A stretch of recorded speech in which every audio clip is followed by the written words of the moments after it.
Hey everyone, Joseph Onesta here, type 2 mentor. I'm not a physician, no medical advice here, just saying, right? Anyway, I keep getting this question about net carbs, mostly when I'm working with clients who are reducing their carbohydrates. I work mostly with type 2 diabetics and people with significant weight loss. And they want to know about net carbs. And the reason we are reducing carbs when we're working together is that carbs spike blood sugar, and blood sugar spikes insulin, and insulin is both the solution according to the medical profession, as well as the problem in terms of hyperinsulinemia and insulin resistance. So what do we do with these net carbs? And the only people I've ever really heard talk about net carbs are the keto community, right? So, and granted, reducing carbohydrates and the keto community are sort of, I don't know, cousins. Well, my clients don't necessarily go into, or their goal is not to be in ketosis all of the time. Um, or better said, fat adapted all of the time. That we're going after metabolic flexibility, really. But so this idea of net carbs comes up, and I'm going to just share a few things with you. First, I've done my own experiments, my own biohacking with pre and postprandial. That's before and after eating measurements with uh, products that talk about net carbs, or like they'll say zero net carbs on the package. My experience is that they still do raise blood sugar, maybe not as significantly, but in terms of those products, one of the problems is that they are very, very ultra processed, meaning we don't know what else they're doing really in our body, especially in terms of our microbiome. So the reliance on net carbs, first of all, I don't think it really works as a one-to-one ratio the way the ketogenic people calculate it. In fact, when we're talking about someone in the keto community, you're really going for under 30 or even 20 net carbs a day, depending on what it is required.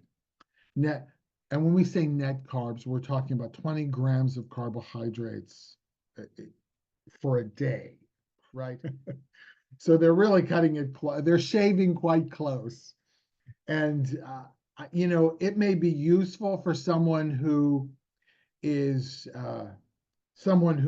going after fewer than 20 net carbs a day, and they're at 25 because they ate something that had additional fiber added to it.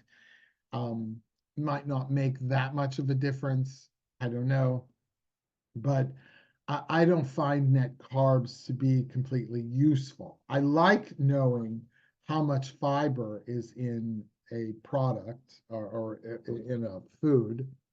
I want it to be as natural as possible, and those keto products are as far away from natural, despite words on the package, are as far away from natural as you can get. And usually those products, I call them keto crap, right? Those products they achieve that goal by simply adding fiber to a product and using artificial sweeteners, the quality of which is questionable. And I've also seen um, a lot of seed oils, which they themselves negatively impact the microbiome. So when we're looking at these things, the notion of net carbs, here's one thing that I've read that I haven't seen, that seems to be, I've had clients tell me that it works. It's the way you eat. So if you eat your veggies first, which are your source of fiber, if you eat your veggies first, and then your protein and fat, and then your carbohydrates, that the carbohydrates have less of an impact. Now, is that because in the whole meal there is this net carb phenomenon, or is it, as it's been described to me, that the fiber is not really is not digestible, so that it takes a much longer time for the food to process?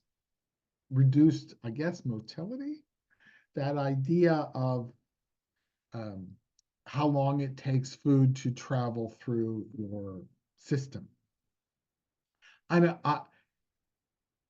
don't rely very heavily on net carbs myself, except to say that net carbs are useful in whole foods that contain carbohydrates and fiber.